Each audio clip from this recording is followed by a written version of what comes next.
So what can be done? To me, it's clear that the only way you can get out of this crisis is not by doing what the government is doing. What is the government doing? It is offering more and more tax concessions to the corporate sector. It is not addressing unemployment. It is not addressing the farmers' crisis. It is not addressing the crying need for significant public investment in rural infrastructure, in farm support systems like research, extension, irrigation, storage, and so on.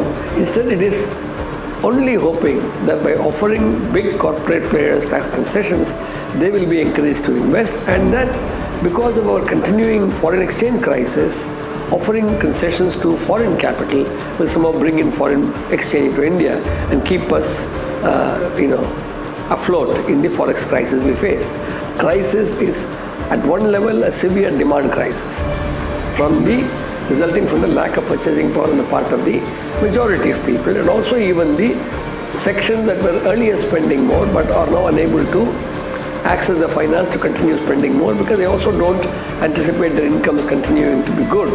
Meanwhile, the financial system is in a mess thanks to the policies of the Modi government and earlier governments.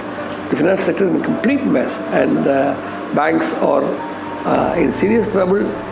Though they have money to lend, they are a little worried about lending. And even if they have money to lend, nobody is coming forward to borrow because everybody thinks that there is no demand in the market. So demand crisis is one part of the story. But the other part, the agrarian crisis and the unemployment crisis, tell you that we need to make far larger investments in the economy in order to resolve the agrarian crisis, raise productivity in agriculture, and also skill and empower our young people so that they can actually find jobs. Now, instead of investing in expansion of irrigation, in strengthening farmers' extension and research systems, in strengthening their marketing arrangements, instead of helping farmers store their produce for some time to get higher prices, or build roads for them to go to the nearest market, or build storages for them, what we are doing is we are simply cutting back rural employment programs.